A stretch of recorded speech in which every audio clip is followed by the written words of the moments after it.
अब देखो, किसी देश की सीमाओं में या तो नागरिक रहते हैं और या फिर यहां कौन रहता है, गैर नागरिक रहेंगे, ठीक ना। गैर नागरिकों में कई तरह के लोग मौजूद हो सकते हैं। गैर नागरिकों में कौन कौन मौजूद हो सकता है? गैर नागरिक में मौजूद हो सकते हैं ऐसे लोग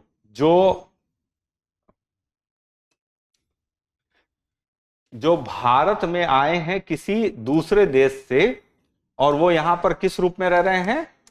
वैध प्रवासी, लीगल माइग्रेंट्स, ठीक ना। लीगल माइग्रेंट्स का मतलब आपको किसी देश अगर जाना है, आपको किसी देश जाना है या किसी देश से भारत आना है, दोनों। जैसे आप भारत के नागरिक हैं और आप जाना चाहते हैं ऑस्ट्रेलिया, तो आपको जाने के लिए क्या करना पड़ेगा? ऑस्ट्रेलिया जाना है तो आपके पास पासपोर्ट होना चाहिए, और विदेश में आपकी पहचान पत्र सिर्फ पासपोर्ट होता है, ठीक है ना। किसी दूसरे देश की धरती पर जाएंगे तो आपकी सिर्फ एक ही पहचान पत्र मान्य होता है, और वो कौन सा है? पासपोर्ट होती है। वहां निकाल के वोटर आईडी कार्ड दिया कि यही रहा मेरा आईडी कार्ड, तो वो मान्य नहीं होगा। और आपने कहा पासपोर्ट खो गया, तो जेल के अंदर जाना तय है, ठीक ना। या तो साबित करो खो गया, एफआईआर दर्ज करवा रखी हो, नहीं करवा रखी है तो एक ही जगह बचेगी, और वो कौन सी होगी? जेल होगी, ठीक है ना। तो कुल मिलाकर पासपोर्ट होना बहुत जरूरी है। तो पहले तो आपके पास पासपोर्ट होना चाहिए। दूसरा, जब आप कहीं जाते हैं तो उस देश की एम्बेसी से परमिशन लेनी पड़ती है, कि उस राजदूत कार्यालय से, कि भाई हम आपके देश में इस पर्पस से निवास करने के लिए जा रहे हैं, एजुकेशन के लिए जा रहे हैं, बिजनेस के लिए जा रहे हैं, एम्प्लॉयमेंट के लिए जा रहे हैं, जो भी पर्पस हो आपका। तो आपको एम्बेसी जाना होगा। तो उसकी एम्बेसी यहीं दिल्ली में जो है अवस्थित होगी।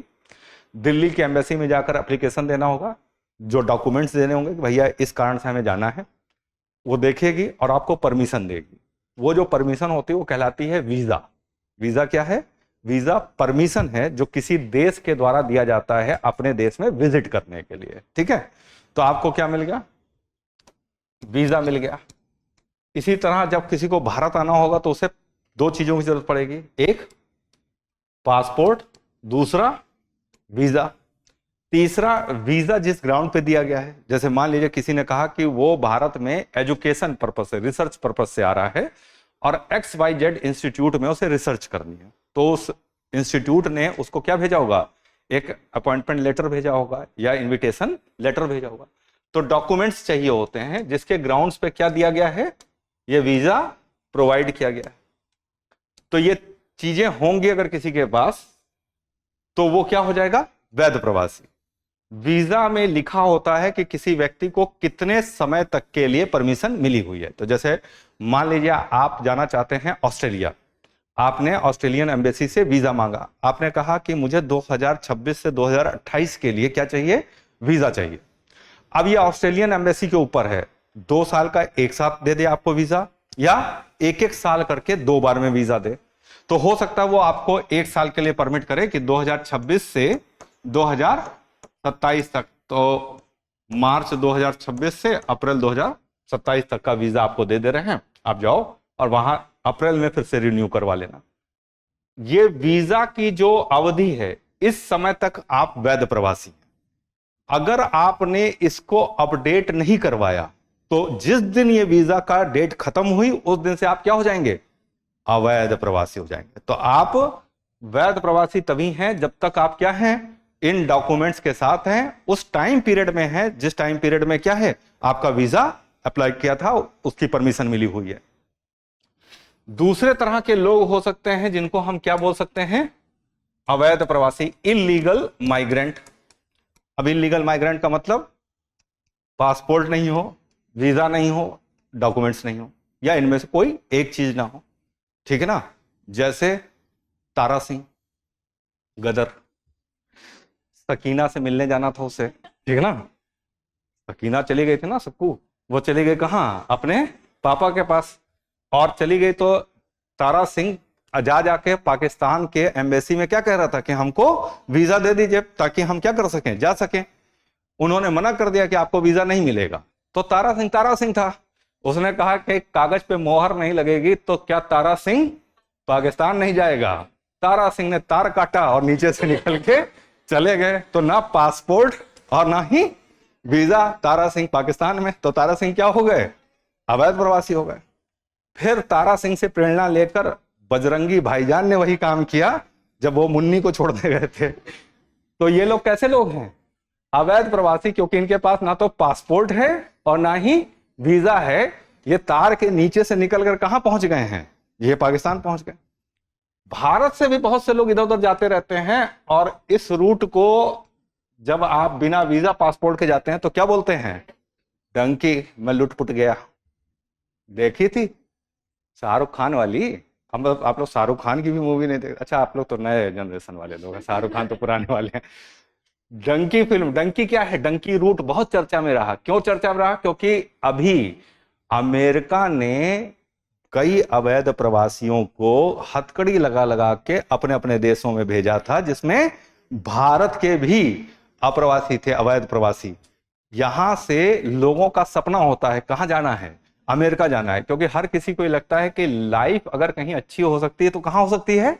अमेरिका में हो सकती है। क्योंकि अमेरिका के बारे में लोगों ने सुन रखा है। क्या सुन रखा है? कि वहां पर पोछा लगाने वाला आदमी भी क्या करता है? कार से चलता है। तो उनको लगता है कि चल के पोछा ही लगाएंगे, कार से तो चलेंगे कम से कम, तो अपना जीवन पोछा लगा के भी अच्छा हो सकता है, ठीक ना? तो उस तरह का मामला वहां दिखाई देता है। तो लोग तैयार हैं अमेरिका जाने के लिए। अब अमेरिका सबको तो वीजा दे नहीं सकता, और अमेरिकी एम्बेसी का वीजा तो मिलता भी नहीं है, लंबे लंबे समय तक जो है वो क्या है, पेंडिंग में रहता है। तो लोग क्या करते हैं, जिनको जाना होता है तो वो डंकी रूट से जाते हैं, उसको डंकी रूट बोलते हैं। डंकी रूट मतलब अब यहां से इलीगल तरीके से कैसे घुसेंगे? पाकिस्तान जाएंगे, पाकिस्तान से इलीगली अफगानिस्तान जाएंगे, फिर वहां से निकलेंगे ईरान, ईरान से समुद्र के रास्ते कहां पहुंचेंगे? समुद्र के रास्ते पहुंचेंगे आपके यूरोपियन कंट्रीज में, फिर यूरोप से इलीगल तरीके से किसी जहाज के अंदर जहां सामान रखा जाता है उसी में बैठ जाएंगे, ठीक है ना, सामान वाले में पैसा दे लेके, और क्या होगा, वहां से उनको पहुंचा दिया जाएगा अमेरिका। अब अमेरिका में एंट्री तो कर लेते हैं, उसके बाद वहां पर इलीगल माइग्रेंट के रूप में इधर उधर छुप जाते हैं। जब तक नहीं पकड़े गए तब तक किस्मत होती है। उस बीच में अगर 2-4 साल रह लिए तो जुगाड़, भ्रष्टाचार हर जगह है, तो जुगाड़ बना लेते हैं और क्या हो जाते हैं, किसी ना किसी प्रकार का परमिशन लेटर हासिल कर लेते हैं। फिर बहुत से देश ऐसे हैं जैसे कनाडा वनाडा, जहां पर आसानी से क्या मिल जाता है, आसानी से नागरिकता का प्रमाण पत्र मिल भी जाता है, तो वहां से ले लेते हैं प्रमाण और फिर अमेरिका में एंट्री मार देते हैं। तो ऐसे लोग जो बिना वीजा पासपोर्ट के जाते हैं, वो जिस रास्ते का अपनाते हैं, बड़ा टफ रास्ता होता है, जीवन का संकट बहुत होता है, उस रूट को क्या बोलते हैं? डंकी रूट बोलते हैं। इस समय डंकी रूट खूब चर्चा में रहा, किसके कारण? अमेरिका ने अवैध प्रवासियों को डोनाल्ड ट्रंप के आने के बाद क्या किया, उनको चिन्हित किया और अपने अपने देशों में क्या करवा दिया, वापस भिजवा दिया। जितने लोग पहुंचे थे वो सबके सब कैसे थे? अवैध प्रवासी, बिना पासपोर्ट, बिना वीजा के थे। इस पर विवाद इसलिए हुआ था कि अमेरिका ने हथकड़ी लगा लगा के भेजा था, और भारत में हथकड़ी लगाया जाना मौलिक अधिकार के विरुद्ध माना जाता है। तो इस पर यह हुआ था कि इनको अपराधी मान के क्यों भेजा गया। अमेरिका का कहना है कि भैया जो इलीगल आया है वो अपराधी ही है, ठीक है ना। अगर कोई लीगल तरीके से आता है तब तो हम कहते हैं कि ठीक है भाई, लेकिन कोई इलीगल है तो इलीगल मतलब उसने क्या किया है, अपराध किया, अपराधियों को हम ऐसे ही भेजेंगे। विवाद तो हुआ, लेकिन अब मामला ठंडा हो गया, क्वेश्चन कभी भी आ सकता है। तो डंकी रूट समझ रहे हैं, ठीक है। तीसरे लोग कौन हो सकते हैं? तीसरे लोग होते हैं जिनको हम किस श्रेणी में रखते हैं? शरणार्थी। अब देखो एक चीज पहले समझ लो, फिर उसके बाद आगे बढ़ेंगे। शरणार्थी बताते हैं क्या होता है। अवैध प्रवासी वो हैं जो बिना पासपोर्ट वीजा के किसी देश में क्या कर रहे हैं, प्रवेश कर रहे हैं। इनकी मंशा क्या है, इनका उद्देश्य क्या है? अपने जीवन को बेहतर बनाना। सिर्फ क्या चाहते हैं, लाइफ स्टाइल कैसी होनी चाहिए, अच्छी होनी चाहिए, पैसा ज्यादा से ज्यादा आना चाहिए। तो अपने जीवन को बेहतर बनाने के लिए क्या कर रहे हैं, बिना पासपोर्ट और वीजा के किसी देश की सीमाओं में प्रवेश कर जा रहे हैं, इसलिए इनको क्या बोल रहे हैं, अवैध प्रवासी।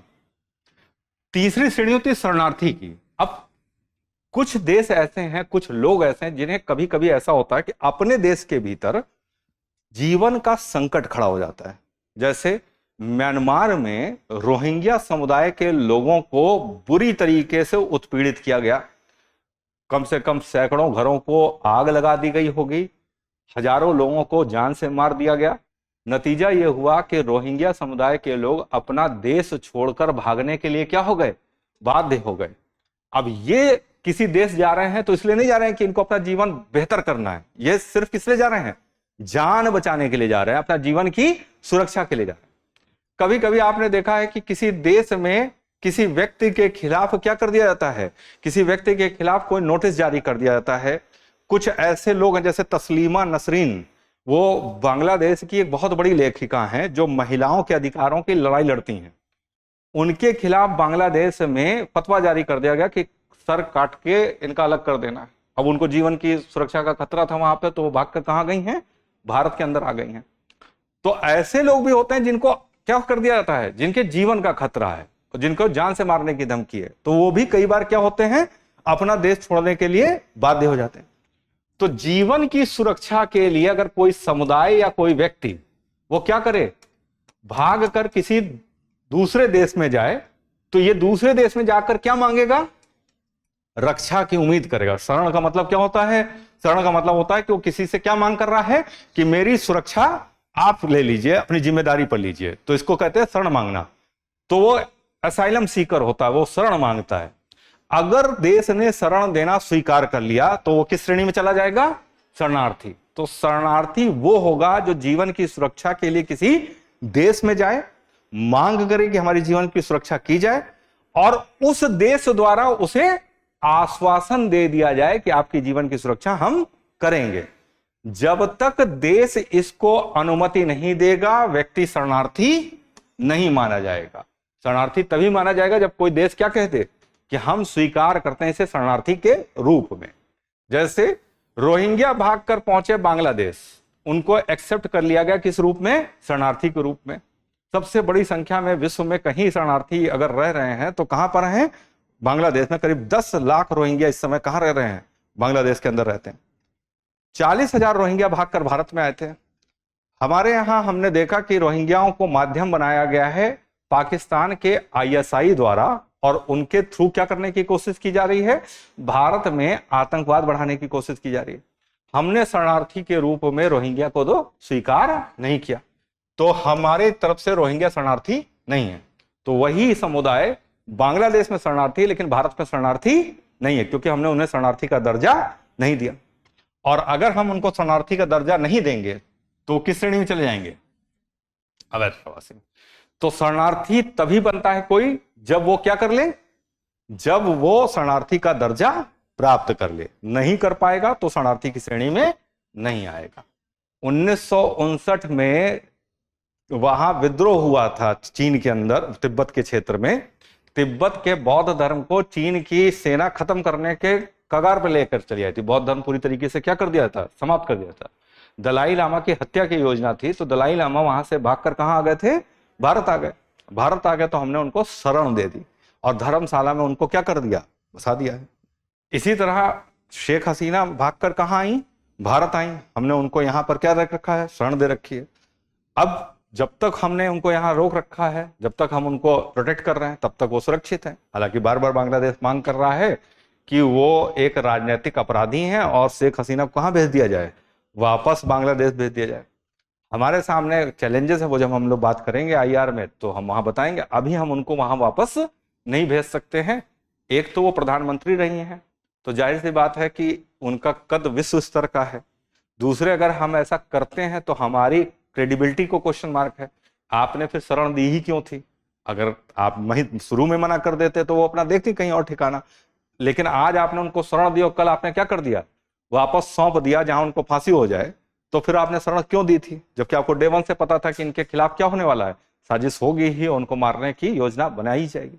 तो जिसको हम शरण दे देते हैं फिर उसकी सुरक्षा हमारी जिम्मेदारी हो जाती है। इसलिए सामान्य तौर से इनको हम सुरक्षित रखने का पूरा प्रयास करते हैं। तो चाहे वो तस्लीमा नसरीन हो, चाहे शेख हसीना हो, चाहे दलाई लामा हो, सलमान रश्दी हो, जिनको भी हम कह देंगे कि आप हमारे यहाँ क्या करिए, शरण ले लीजिए, तो वो शरण लेने के बाद सुरक्षा की जिम्मेदारी किसकी हो जाती है, हमारी हो जाती है। ठीक है ना।